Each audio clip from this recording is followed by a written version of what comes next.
کی نصیحتیں ہوں گی، اس کے بعد دعا ہوگی اور مجلس کا اختتام ہو جائے گا۔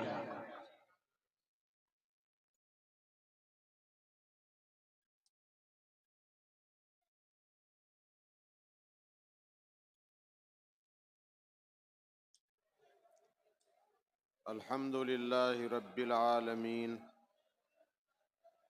والصلاة والسلام علی سید الانبیاء والمرسلین،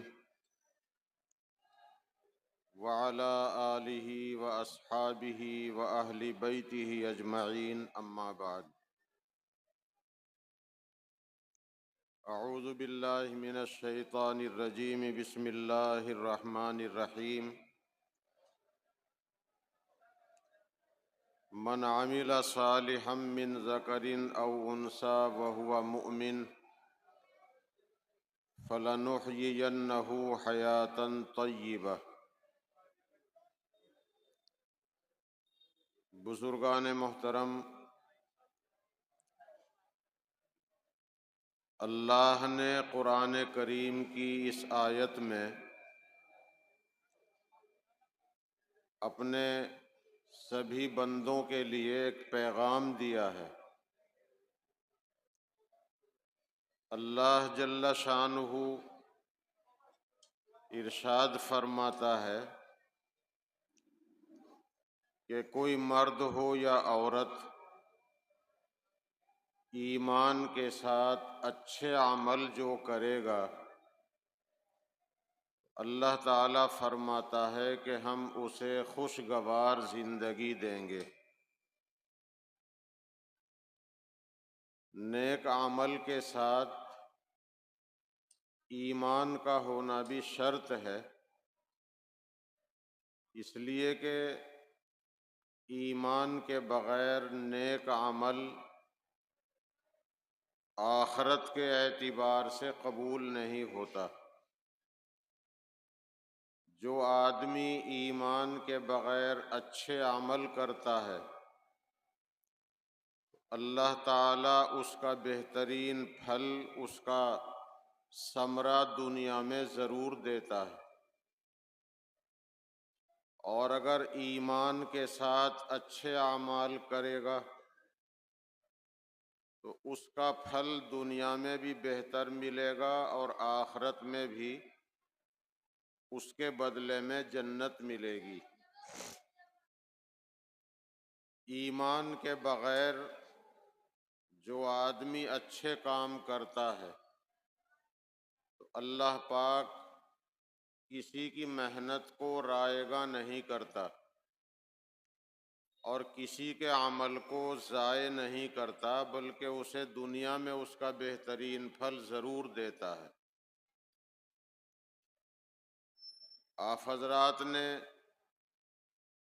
حضرت موسیٰ علیہ السلام کے واقعے میں ایک شخص کا نام سنا ہوگا جس کو سامری کے نام سے موسوم کیا گیا ہے۔ نام اس کا بھی موسیٰ ہی تھا۔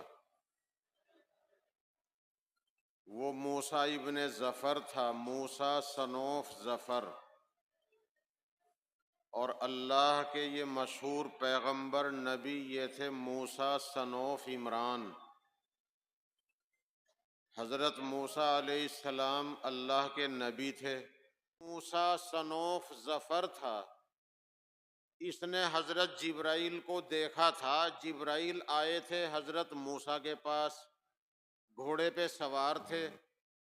جبرائیل فرشتے کے گھوڑے کا پیر زمین پہ جہاں رکھا جاتا تھا وہاں ہریالی اگتی تھی۔ اس نے دیکھا کہ جبرائیل کے گھوڑے کا پیر جہاں زمین پہ رکھا جاتا ہے ہریالی پیدا ہو جاتی ہے، ان کے گھوڑے کے پیر میں کوئی تاثیر ہے۔ تو جبرائیل فرشتے کے گھوڑے کے پیر کے نیچے کی مٹی اٹھا لی اور چوکس رکھی۔ وہ جو قوم کے لوگوں نے زیورات گڑھے میں ڈالے اور اس میں پھر آگ لگا دی، کیوں؟ مالک تو سارے غرق ہو گئے، مالکوں تک یا وارث تو کوئی بچا نہیں۔ تو حضرت ہارون نے حکم دیا کہ انہیں گڑھے میں ڈال دو اور آگ لگا دو۔ جب یہ زیورات پنگھل گئے، وہ جو موسیٰ صنوف ظفر تھا عرف سامری، اس نے ان کا سونے چاندی کے جو زیورات، تانبا پیتل کچھ بھی تھا، اس کا ایک بچھڑا بنایا، اور وہ جو جبرائیل کے گھوڑے کے پیر کے نیچے کی مٹی اٹھا رکھی تھی وہ اس کے منہ میں ڈال دی۔ تو اس مٹی کے منہ میں ڈالنے سے وہ بچھڑا بولنے لگا۔ سامری نے کہا یہ جو جبرائیل کے ہاتھ سے پرورش پائے ہوئے تھا، اس نے کہا کہ موسیٰ گئے خدا سے ملنے، خدا تو یہ بچھڑا ہے، دیکھو بول رہا ہے۔ تو ان کی قوم کے کئی ہزار آدمی گمراہ ہو گئے، بچھڑے کو پوجنے لگے۔ کئی ہزار لوگوں نے کہا کہ موسیٰ علیہ السلام کے آنے تک ہم نہ انکار کرتے ہیں نہ اقرار کرتے ہیں۔ کئی ہزار لوگوں نے کہا کہ ہم سوائے ایک خدا کے کسی چیز کی پوجا نہیں کرتے، پوجا پاٹ صرف ایک ایشور اللہ کی ہے۔ کئی ہزار لوگ بگڑ گئے، گمراہ ہو گئے، وہ بچھڑے کو خدا ماننے لگے۔ کچھ لوگوں نے کہا کہ جب تک موسیٰ علیہ السلام آئیں ہم بچھڑے کی پوجا کر رہے ہیں، اگر انہوں نے آ کر منع کر دیا ہم رک جائیں گے۔ تو یہ قوم کی گمراہی کا، قوم میں تفرقے کا سبب بنا سامری۔ یہ سامری خدا کا باغی بن گیا، اس لیے کہ خدا کو چھوڑ کر بچھڑے کی پوجا کرانے لگا۔ تو ہمارے غیر مسلم بھائی گائے کا احترام کرتے ہیں، اور ہم بھی کوئی اپمان نہیں کرتے، ہمارے یہاں بھی کسی چیز کا اپمان نہیں۔ تو ہمارے غیر مسلم بھائی اس کا سمان کرتے ہیں وہ کریں، لیکن اپمان ہمارے یہاں بھی نہیں ہے۔ مگر یہ بھی اس کو گائے ماتا تو کہیں مگر خدا نہیں کہتے، ایشور نہیں کہتے، اللہ نہیں کہتے۔ اور اس نے کہا یہ بچھڑا خدا ہے، اور کئی ہزار لوگوں کو گمراہ کر دیا، مشرک بنا دیا۔ موسیٰ علیہ السلام جب آئے تو موسیٰ علیہ السلام تو بڑے جلالی تھے۔ کبھی کبھی جلال اللہ والوں میں بھی ہوتا ہے۔ یہ جو ہمارے حضرت علاء الدین علی احمد صابر کلیری رحمۃ اللہ علیہ ہیں، یہ بڑے جلالی ولی تھے، یہ خرافات کو پسند نہیں کرتے تھے۔ جو واہیات خرافات ان کے مزار پہ لوگ کر رہے ہیں، انہوں نے کبھی اس خرافات کو پسند نہیں کیا۔ جب ان کا انتقال ہو گیا، دنیا سے پردہ کر گئے، تو ان کی قبر پر ایک شعلہ جلتا تھا، ایک روشنی نظر آتی تھی۔ ان کے جلال کا پرتو ان کی دنیا سے پردہ کرنے کے بعد قبر پہ دکھائی دیتا تھا۔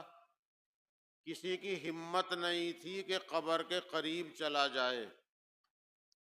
جو لوگ قبر پہ جا کے سجدے کر رہے ہیں، ماتھا ٹیک رہے ہیں، مرادیں مانگ رہے ہیں، چادریں چڑھا رہے ہیں، خرافات کر رہے ہیں، لوگوں کو گمراہ کر رہے ہیں، بریلویت بتا کر لوگوں کو رافضی بنا رہے ہیں، بریلویت بتا کر لوگوں کو مشرک بنا رہے ہیں۔ بریلویت میں تو یہ چیزیں حرام ہیں، چادر چڑھانا، سجدے کرنا، کسی اللہ والے سے مرادیں مانگنا، اس کو تو بریلوی اعلیٰ حضرت نے شرک اور حرام لکھا ہے۔ بریلوی اعلیٰ حضرت نے تو یہ لکھا ہے کہ کسی قبر پر اگر سجدہ عبادت کرو گے تو شرک ہے، اور اگر تعظیم کا سجدہ کرو گے تو حرام ہے۔ تو لوگ بریلویت بتا کر قوم کو مشرک بنا رہے ہیں، چادر چڑھاتے ہیں، چادر لے کے کہیں سے کہیں تک جاتے ہیں، بھلا صحابہ کرام نے کب چڑھائی؟ بعد کے کسی ولی سے ثابت کرو، حضرت صابر صاحب رحمۃ اللہ علیہ کا عمل ثابت کرو۔ صحابہ ربیع الاول کی پہلی تاریخ میں مہندی ڈوری لے کے کب نکلے تھے؟ یا صحابہ چادر لے کے جلوس لے کے کلیر کب آئے تھے؟ یا کسی اور مزار پہ کب گئے تھے؟ یہ چادر جو بیل گوٹا لگی ہوئی قبر پہ ڈال رہے ہو، اس کا فائدہ کیا ہے؟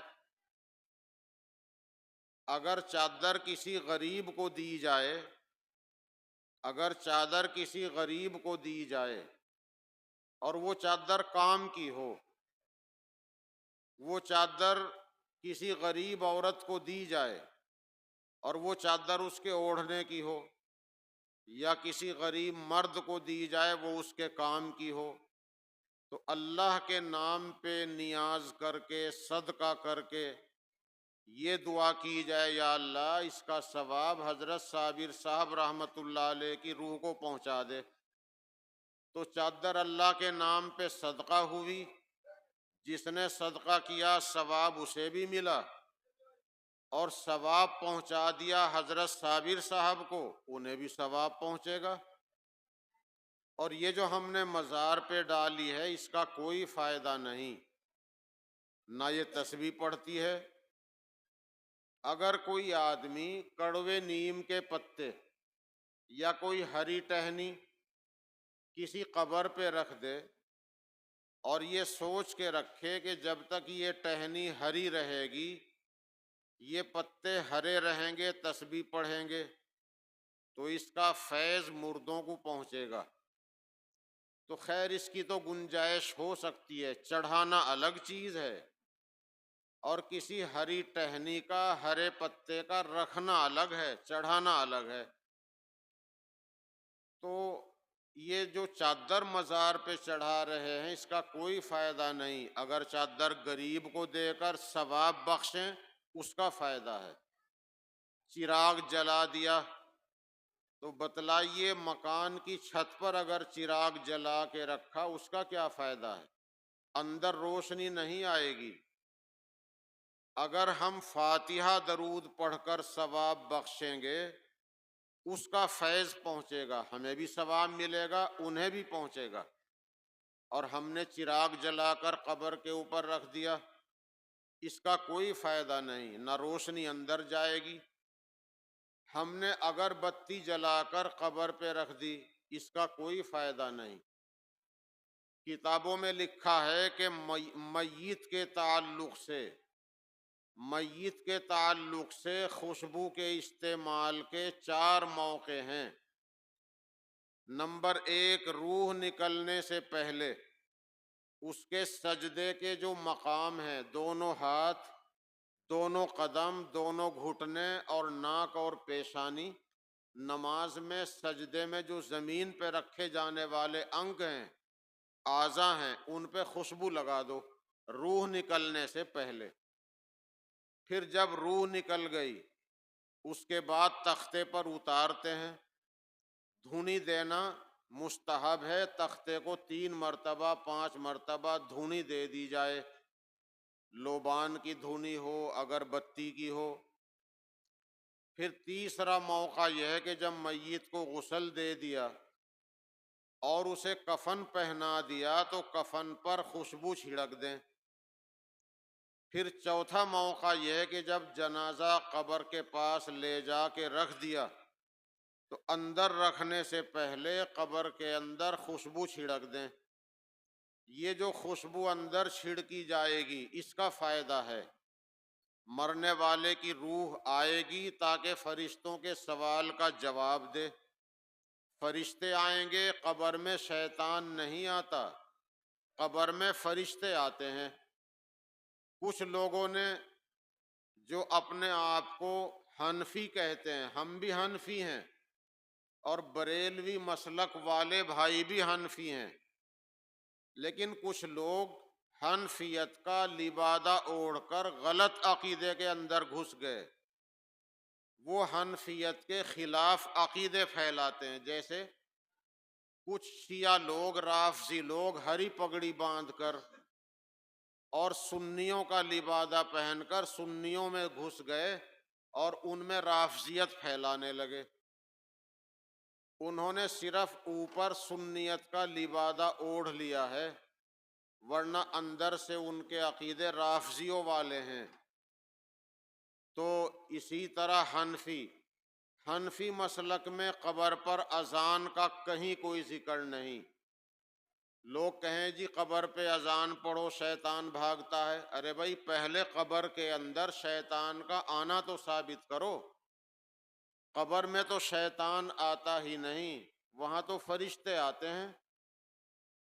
اور اگر شیطان اذان سے ہی بھاگتا ہے، یہ بات صحیح ہے کہ اللہ کے نبی نے فرمایا جب اذان ہوتی ہے شیطان بھاگتا ہے، ہوا خارج کرتا ہوا بھاگتا ہے، جہاں تک آواز جاتی ہے بھاگ جاتا ہے، لیکن پھر نمازیوں کی نماز میں وسوسے ڈالنے کو پھر آ جاتا ہے۔ یہ تو صحیح ہے کہ اذان کی آواز سن کر شیطان بھاگتا ہے۔ جب اذان نماز کی اذان ہوتی ہے یا بچے کے کان میں اذان پڑھی جاتی ہے، لیکن اللہ کے رسول صلی اللہ علیہ وسلم نے قبر پر اذان پڑھنے کا کوئی حکم نہیں دیا، نہ قبر میں شیطان آتا ہے۔ تو اب اذان پڑھنے لگے کہ جی قبر پہ اذان کہو۔ دیکھو اگر کسی کو کہنا ہے تو صرف اتنا کہہ سکتا ہے، اے فلاں، اس کا نام لے کر جو قبر میں رکھا گیا ہے، اے فلاں ہمارا رب اللہ ہے، حضرت محمد صلی اللہ علیہ وسلم اللہ کے رسول ہیں اور ہمارا دین اسلام ہے۔ جب ہم یوں کہیں گے تو گویا ایسا ہے جیسا ہم نے قبر کے مردے کو لقمہ دے دیا، جیسے بچلنے والے امام کو پیچھے سے سامع لقمہ دیتا ہے۔ مردے کے پاس فرشتے آئے، وہ اس سے سوال کریں گے تیرا رب کون ہے، تیرا دین کیا ہے؟ حضرت محمد صلی اللہ علیہ وسلم کی مبارک شبیہ شکل دکھائی جاتی ہے، ان کے بارے میں تیری کیا رائے ہے؟ تو ہم اگر چاہیں تو کہہ دیں، اے فلاں، اے فلانی، ہمارا رب اللہ ہے، ہمارا دین اسلام ہے، حضرت محمد صلی اللہ علیہ وسلم اللہ کے رسول ہیں۔ اس کا ذکر کتابوں میں ہے۔ حنفی مسلک کی کتابوں میں قبر پہ اذان کا کوئی ذکر نہیں۔ اس لیے کوئی اپنے آپ کو حنفی کہے اور وہ پھر ایسی بات لوگوں میں پھیلائے تو یہ اس کا فریب ہے۔ تو خیر، حضرت صابر صاحب رحمۃ اللہ علیہ کے تعلق سے میں عرض کر رہا تھا، یہ 4 باتیں آ گئی۔ روح نکلنے سے پہلے سجدے کے اعضاء پہ خوشبو لگانا، تختے کو دھونی دینا، کفن پر خوشبو چھڑکنا، اور قبر کے اندر مردے کو رکھنے سے پہلے قبر کے اندر خوشبو چھڑکنا، یہ آخری موقع ہے، اس کے بعد میت کے لیے خوشبو نہیں۔ تو جب روح واپس آئے گی سوال کا جواب دینے کے لیے، اسے خوشبو محسوس ہوگی۔ فرشتوں کو خوشبو پسند ہے، اس لیے قبر کے اندر چھڑکنا ثابت ہے۔ قبر کے اوپر اگر بتی جلانا ثابت نہیں، نہ اس کا کوئی فائدہ ہے۔ جو کام فائدے کے ہیں وہی کرنے چاہیے۔ تو مرغا، بکرا، چادر اللہ کے نام پر کسی غریب کو دے کر حضرت صابر صاحب رحمۃ اللہ علیہ کی روح کو ثواب بخشیں، اس کا فائدہ ہے۔ خود چڑھانا، قبر پر نیاز کرنا، اس کو تو اللہ نے شرک بتایا ہے، اس کو اللہ نے شرک بتایا۔ اور اللہ نے قرآن میں 4 جگہ اعلان کیا ہے، ان اللہ لا یغفر ان یشرک بہ ویغفر ما دون ذلک لمن یشاء۔ اللہ تعالیٰ شرک کرنے والے کو نہیں بخشے گا، شرک کو نہیں بخشے گا، شرک کے علاوہ جس گناہ کو چاہے گا بخش دے گا۔ تو حضرت صابر صاحب رحمۃ اللہ علیہ کے ہاں جلال بہت تھا۔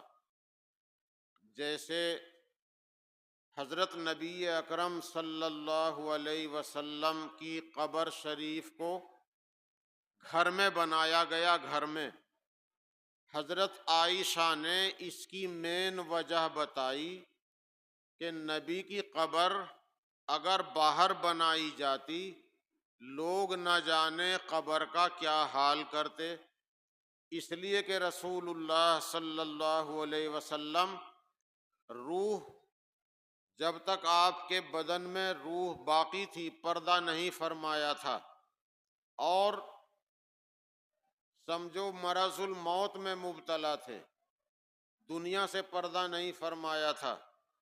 تو رسول پاک صلی اللہ علیہ وسلم اپنی چادر منہ سے ہٹاتے تھے اور کبھی کبھی بار بار کہتے تھے اللہ لعنت کرے ان لوگوں پر، یہودیوں پر، نصارہ پر، جنہوں نے اپنے نبیوں کی قبروں کو سجدہ گاہ بنا لیا۔ خبردار میری قبر پہ کوئی ایسا نہ کرے، اللہ لعنت کرے ان پر جنہوں نے اپنے نبیوں کی قبروں کو سجدہ گاہ بنایا۔ اس لیے حضرت عائشہ فرماتی ہیں کہ نبی کی قبر گھر میں بنائی گئی، اس کی مین وجہ یہ ہے کہ نبی کی قبر شرک سے بچی رہے۔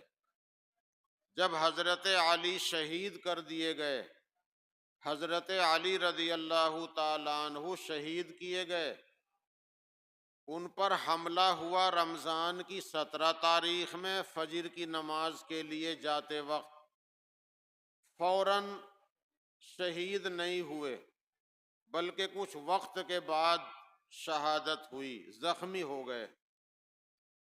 حضرت حسن حسین رضی اللہ تعالیٰ عنہ نے رات میں کچھ ساتھیوں کو لے کر اپنے والد بزرگوار کے مبارک جنازے کو اٹھایا اور ان ساتھیوں سے معاہدہ کیا کہ ابا کی نعش کو، جنازے کو جہاں کہیں دفن کریں گے یہ کسی کو بتانا نہیں۔ حضرت حسن حسین رضی اللہ تعالیٰ عنہ نے اپنے والد حضرت علی رضی اللہ تعالیٰ عنہ کے جنازے کو رات میں لے جا کے دفن کیا، لوگوں کو ساتھ نہیں لے کے گئے، تھوڑے سے آدمیوں کو لے کے گئے جو راز نہ کھولیں تاکہ حضرت علی کی قبر کا پتہ نہ چلے۔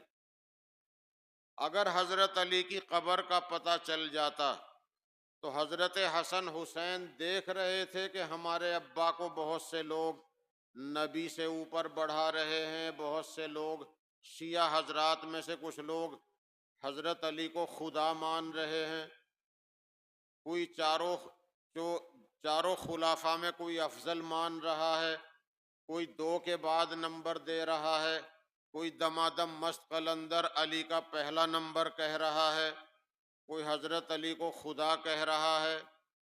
تو ہمارے ابا کی قبر کا اگر پتہ چل گیا تو ہمارے ابا کی قبر کا لوگ کہیں کعبہ نہ بنا لیں، اس لیے شرک سے بچانے کے لیے، ابا کی قبر کو بچانے کے لیے جنازے کو رات میں دفن کیا تھا، خبر نہیں دی تاکہ یہ امت شرک میں مبتلا نہ ہو۔ تو حضرت صابر صاحب رحمۃ اللہ علیہ جب دنیا سے پردہ کر گئے، ان کی قبر پر ایک شعلہ جلتا تھا تاکہ کوئی آدمی خرافات کے لیے قریب نہ آ جائے، یہ خرافات کو پسند نہیں کرتے تھے۔ پھر گنگوں میں ایک بزرگ تھے حضرت شاہ عبد القدوس صاحب گنگوہی رحمۃ اللہ علیہ، وہ آئے، کیونکہ بزرگان دین کا آپس میں تعلق رہتا ہے، اسی لیے تو دیوبند مدرسے کی بنیاد رکھنے والے بزرگوں میں مولانا محمد قاسم صاحب نانوتوی رحمۃ اللہ علیہ بار بار آتے تھے، حضرت صابر صاحب کے دربار میں بار بار آتے تھے، مزار پہ آتے تھے۔ تو حضرت شاہ عبد القدوس گنگو سے آئے اور انہوں نے فرمائش کی، انہوں نے درخواست کی، مراقبہ کیا، اور مراقبے میں صابر صاحب کی روح سے یہ فرمائش کی کہ حضرت یہ جلال کم کرو، جلال کم کرو، اللہ کے بندوں کو قریب آنے کا موقع ہو۔ تب یہ جا کے شعلہ ختم ہوا اور کچھ لوگ قبر کے قریب آنے لگے، اور جو لوگ صحیح عقیدے کے ہیں مزار پہ جاتے ہیں، برکت سے فائدہ حاصل کرتے ہیں، فاتحہ درود پڑھتے ہیں، اللہ سے دعا کرتے ہیں، ان کی برکت سے دعا کرتے ہیں، اور جو کچھ خرافات کرتے ہیں، شرک میں مبتلا ہیں، اللہ تعالیٰ ان کو بھی ہدایت دے اور ہم سب کی شرک سے اور بدعت سے حفاظت فرمائے۔ تو جلال کبھی کبھی اللہ والوں میں بھی ہوتا ہے۔ موسیٰ علیہ السلام میں جلال تھا۔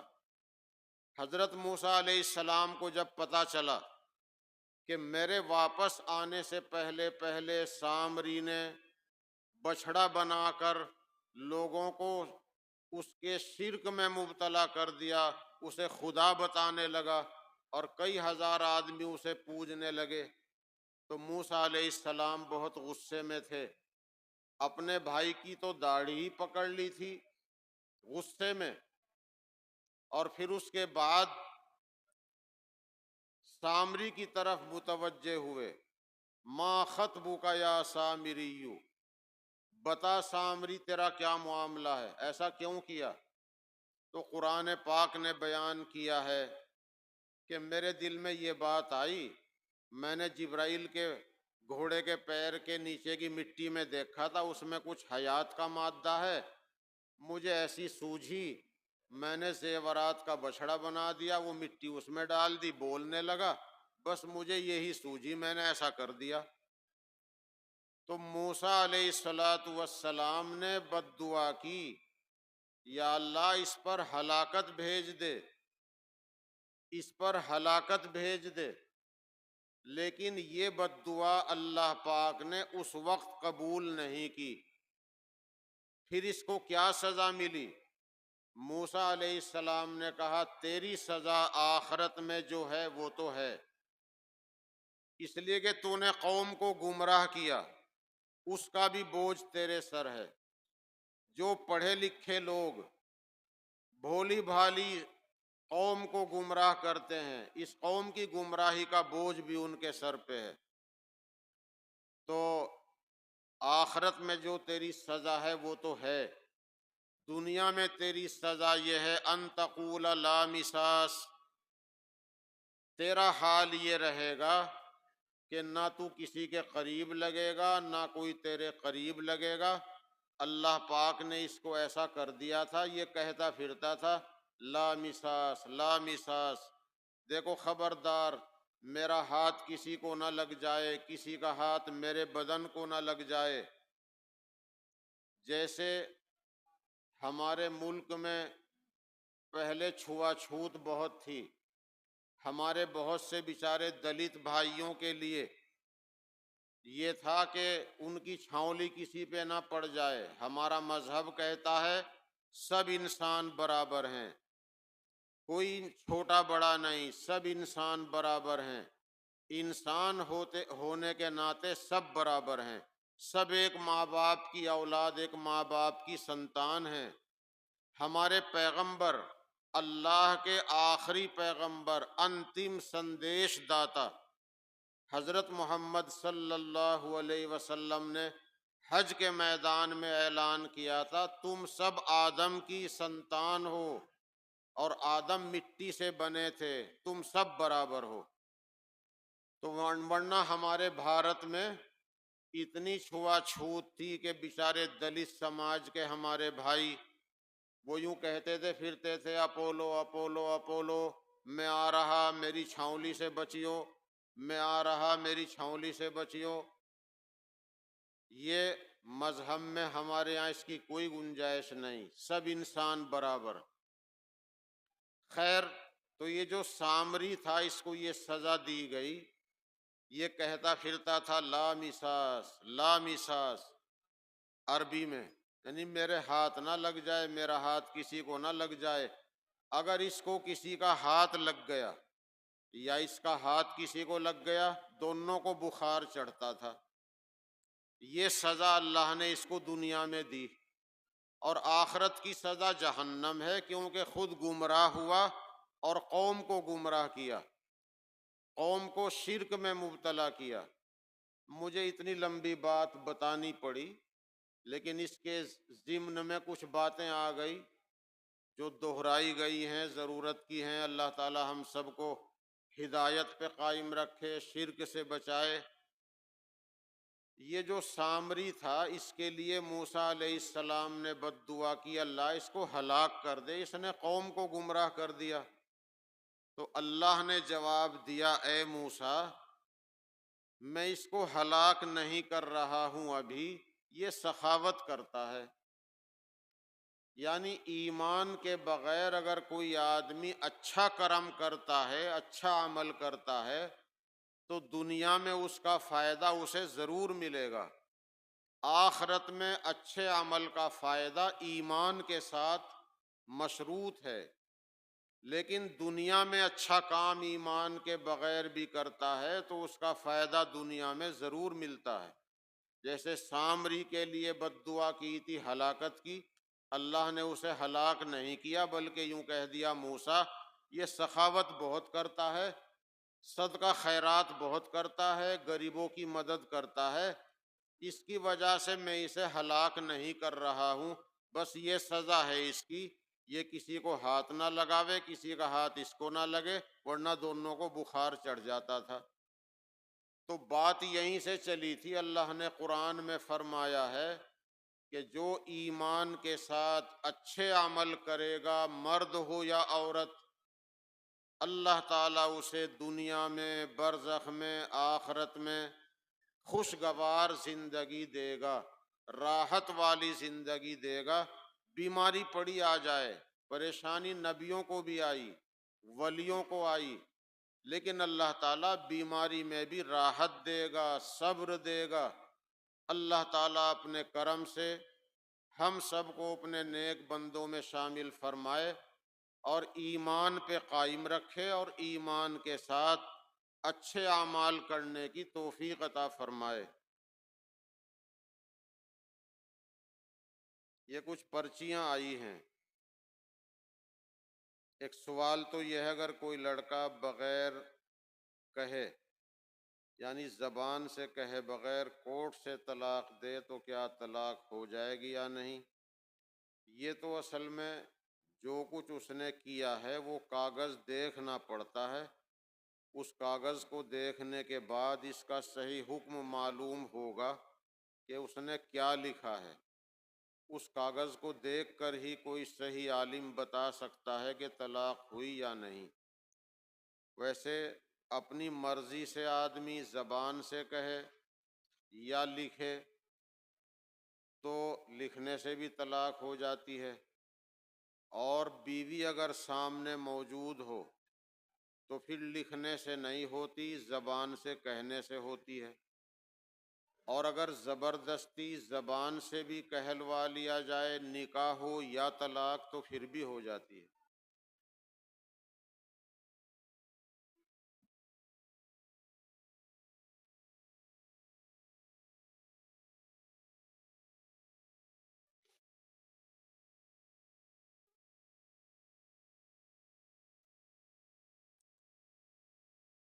یہ معلوم کر رہے ہیں کہ خدا نہ خواستہ اگر کوئی مرد یا عورت بدکاری میں، بلاత్కాری میں مبتلا ہو جائے تو بڑا پاپ ہے۔ یہ کسی بھی دھرم میں جائز نہیں۔ جھوٹ بولنا، زنا کرنا اور شراب پینا، چوری کرنا ہر دھرم میں ناجائز ہے۔ تو یہ جو بلاత్కాری ہے، یہ بھی بڑے گناہوں میں سے ایک بڑا گناہ ہے۔ اگر کوئی شادی شدہ آدمی، مرد یا عورت، بلاత్కాری میں مبتلا ہو تو نکاح پہ فرق پڑے گا یا نہیں؟ اس سے نکاح پہ کوئی فرق نہیں پڑے گا، لیکن کچھ صورتیں ایسی ہیں کہ جن میں نکاح پہ فرق پڑ جاتا ہے۔ جیسے خدا نہ خواستہ کسی آدمی نے اپنی ساس کے ننگے بدن پر یا باریک کپڑے میں ننگا ہاتھ غلط ارادے سے لگا دیا. دیکھیے ساس ماں ہے، ماں کے درجے میں ہے، داماد سے کبھی بھی پردہ نہیں، وہ بیٹا ہے. ساس کا داماد کا نکاح کبھی بھی جائز نہیں، کیونکہ وہ ماں بیٹے کا رشتہ ہے. لیکن اگر کسی ساس کے دل میں خدا نہ کرے بے ایمانی آ جائے یا داماد کا دل بے ایمان ہو جائے اور اس نے غلط ارادے سے نفسانی خواہش کے ساتھ اپنی ساس کے ننگے بدن پر کسی بھی جگہ سر سے لے کر پیر تک ننگے بدن پر یا باریک کپڑے میں ننگا ہاتھ لگا دیا غلط ارادے سے، تو اس کی بیوی اس پر حرام ہو جائے گی. بیوی حرام ہو جائے گی، طلاق دینی پڑے گی اور دونوں کا آپس میں نکاح نہیں ہو سکتا. اس لیے کہ اس عمل سے، اس حرکت سے بیوی بیٹی کے حکم میں آ گئی، اور ساس پہلے بھی ماں تھی پھر بھی ماں ہی رہے گی، اور ماں کا رشتہ بڑا پاکیزہ ہے. اسی طرح اگر دیکھو سسر سے پردہ نہیں، سسر ابا ہے اور بہو بیٹی ہے، سسر کا اور بہو کا نکاح کبھی بھی جائز نہیں.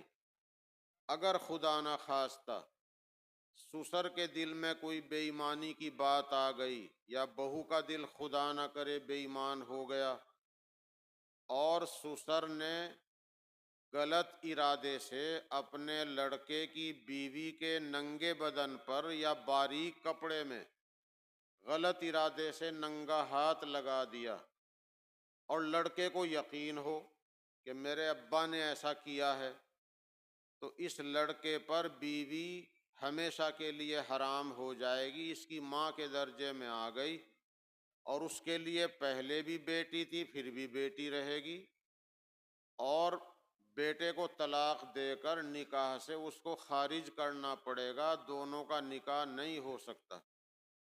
یہ ایسا رشتہ ہے کہ ہے بہت نازک، پاکیزہ رشتہ ہے مگر نازک بھی بہت ہے. وہ ساری بات میں نے بتا دی. آدمی اپنی ماں کو، اپنی بیٹی کو سہارا لگاتا ہے، سواری پر بٹھاتا ہے، بیماری میں سہارا دیتا ہے، اس سے کوئی فرق نہیں پڑے گا. اگر غلط ارادے سے ایسا کیا تب یہ حکم ہے. ایسا ہی ایک رشتہ اور بہت نازک ہے. اپنی بیٹی 7 سال سے کم کی نہ ہو، 7 سال سے اوپر کی ہو. 7 سال سے کم کی بیٹی گود میں ہے، 7 سال سے کم کی بیٹی بستر پر ماں کے پاس لیٹتی ہے.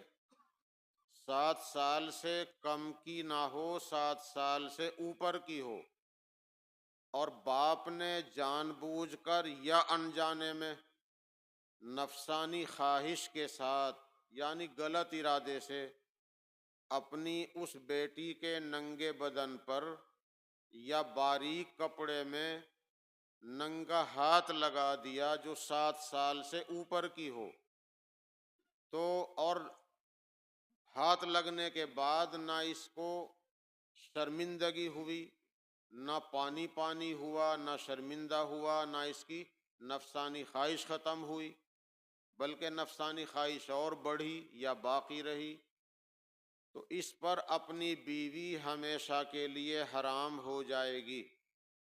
بیٹی تو بیٹی ہی رہے گی لیکن بیوی حرام ہو گئی، بیوی ساس کے درجے میں آ گئی اتنی سی حرکت ہونے سے. اور ساس ماں ہے، طلاق دینی پڑے گی اور دونوں کا نکاح آپس میں نہیں ہو سکتا. یہ کچھ مسائل ہیں بڑے نازک. باقی خدا نہ خواستہ بلاತ್ಕಾری کی ہے، اللہ سے توبہ کریں، لیکن نکاح پہ کوئی فرق نہیں پڑتا.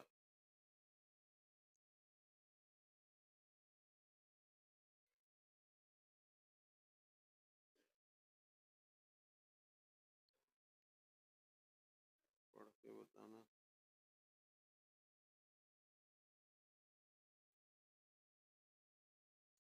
دلہن کو نکاح سے پہلے تیار کر کے بیٹھانا کیسا ہے؟ جی جائز طریقے سے تیاری کرائیں پردے میں گھر میں، اور پھر 3 آدمی اجازت لے کر مجلس میں جائیں، پھر نکاح کرائیں۔ پہلے تیار کر کے جائز طریقے سے تیاری کرانا بہتر ہے، اس میں کوئی حرج نہیں، لیکن جائز طریقہ ہو۔ پھولوں کی کھیتی کرنا کیسا ہے؟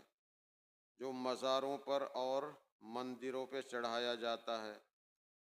دیکھیے، جو پھول کسی اور کام بھی آتے ہیں، جو پھول کسی اور کام بھی آتے ہیں، ایسے پھولوں کی کھیتی کرنے میں کوئی حرج نہیں۔ اب وہ خریدنے والے کی مرضی ہے، وہ کیا کرے گا۔ جیسے کوئی کام کی چادر ہے، اب وہ چادر کسی بھی کام میں لائے، لیکن وہ جا کے اس کو مزار پہ چڑھا رہا ہے، یہ اس کا اپنا عمل ہے۔ اگر وہ پھول صرف ایک ہی کام آتا ہو تو اس کے لیے پھر مسئلہ معلوم کر لینا چاہیے۔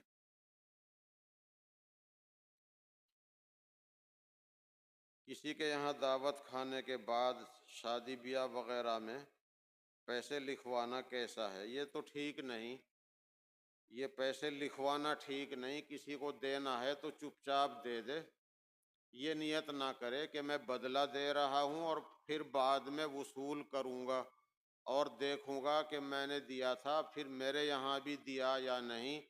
بدلے والا پیسے کا لین دین جائز نہیں۔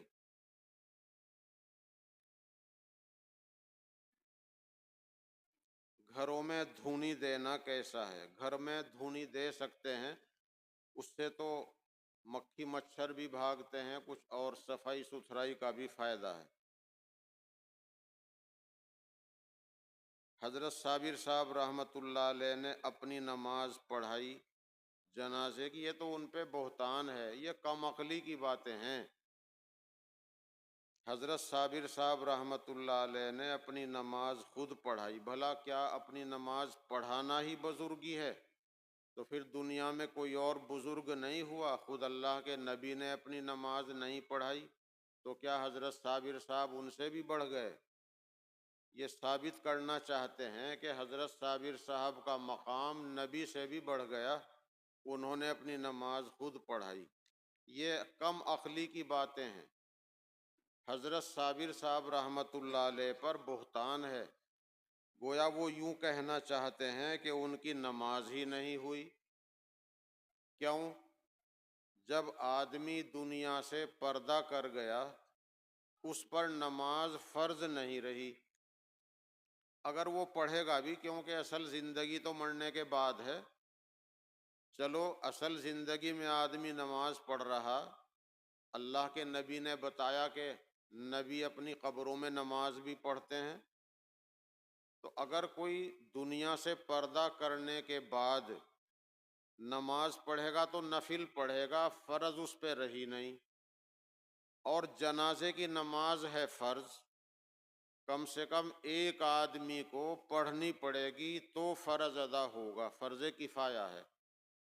تو جنازے کی نماز پڑھنا فرض ہے، اور پڑھانے والے نے پڑھا دی، اس نے پڑھائی ہے نفل، کیونکہ ان پہ تو فرض نہیں رہی تھی۔ اگر وہ پڑھا رہے ہیں تو انہوں نے تو نفل پڑھائی، اور جو نفل پڑھ رہا ہے اس کے پیچھے فرض پڑھنے والے کی نماز نہیں ہوتی۔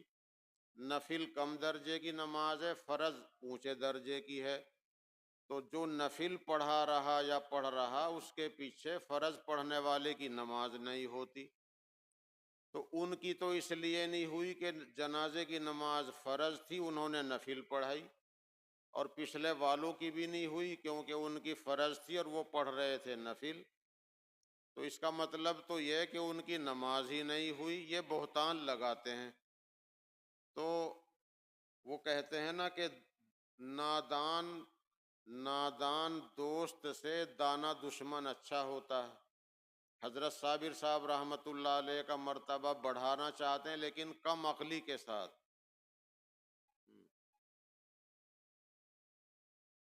اگر فجر کی جماعت ہو رہی ہو تو کیا سنت چھوڑ کر جماعت میں شامل ہوں یا پہلے سنت پڑھیں؟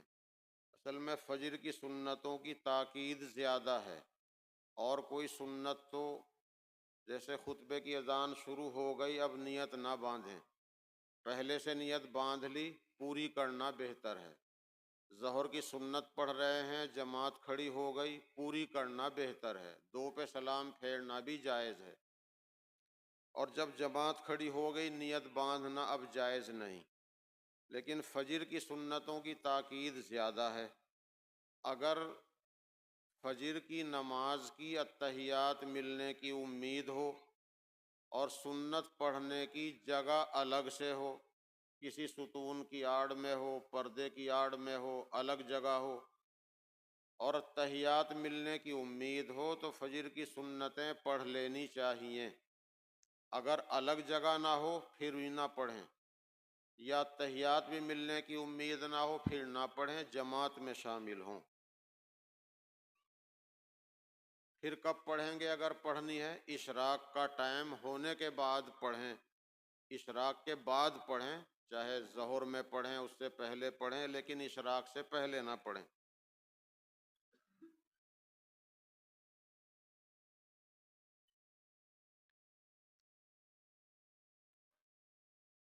مغرب کی نماز کا وقت کب تک رہتا ہے؟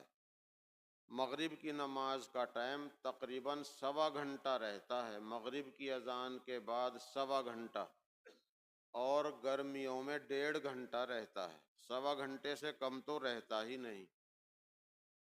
جب ستارے خوب چمکنے لگیں تو ثواب کم ہو جاتا ہے لیکن نماز ادا رہے گی۔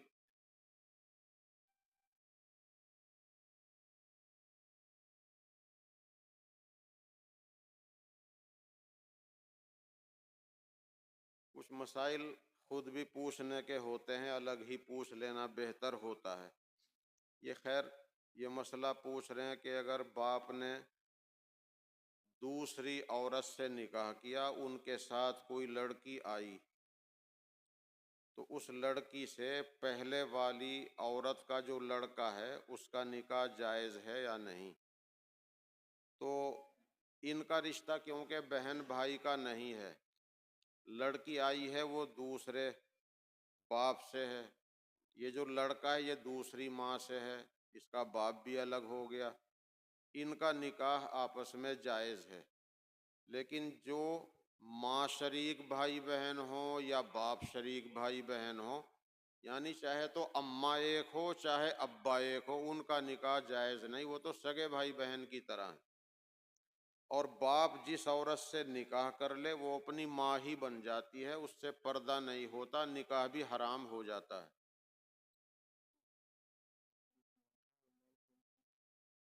یہ مسئلہ بھی ایک ضرورت کا بن گیا ہے، لڑکا دور ہے یا لڑکی دور ہے، ٹیلی فون پہ نکاح جائز ہے یا نہیں؟ ٹیلی فون پر یا ویڈیو کال پر نکاح جائز نہیں، ٹیلی فون پر یا ویڈیو کال پر نکاح جائز نہیں ہوگا۔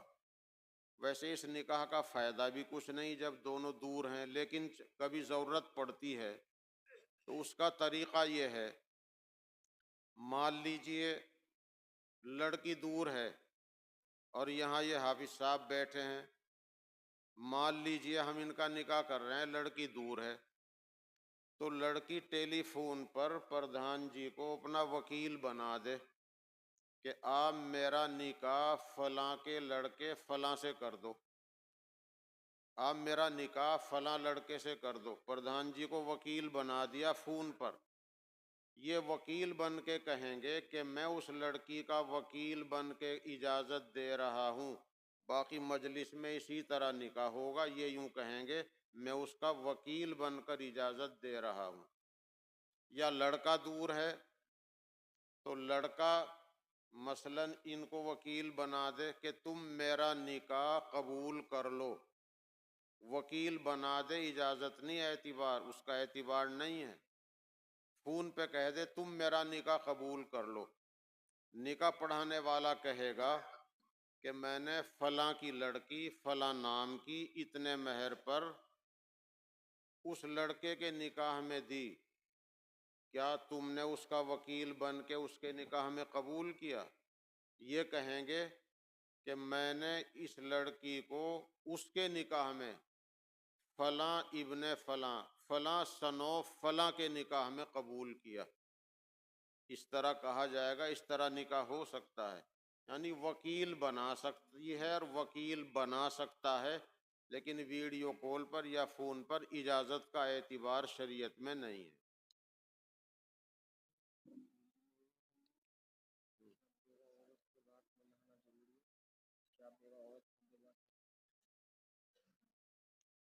عدت والی کے بارے میں پوچھ رہے ہیں، ٹیلی فون پر بات کر سکتی ہے یا نہیں؟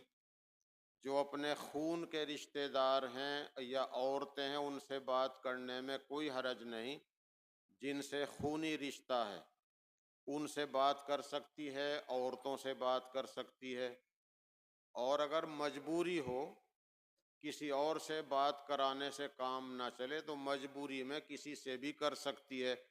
مثلاً کسی عالم سے مسئلہ پوچھنا، عالم بھی غیر ہے، کسی اور سے پوچھوا لے، نہیں کام چلتا تو خود بھی پوچھ سکتی ہے، یعنی ضرورت میں بات کر سکتی ہے۔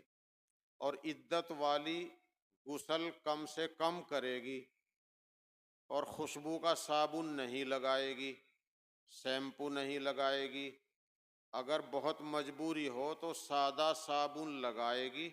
غسل چاہے دن میں کرے چاہے رات میں کرے، یہ ضروری نہیں کہ رات میں ہی کرے، اس کی کوئی پابندی نہیں، جب کرے چاہے جب ضرورت ہو تب کر لے۔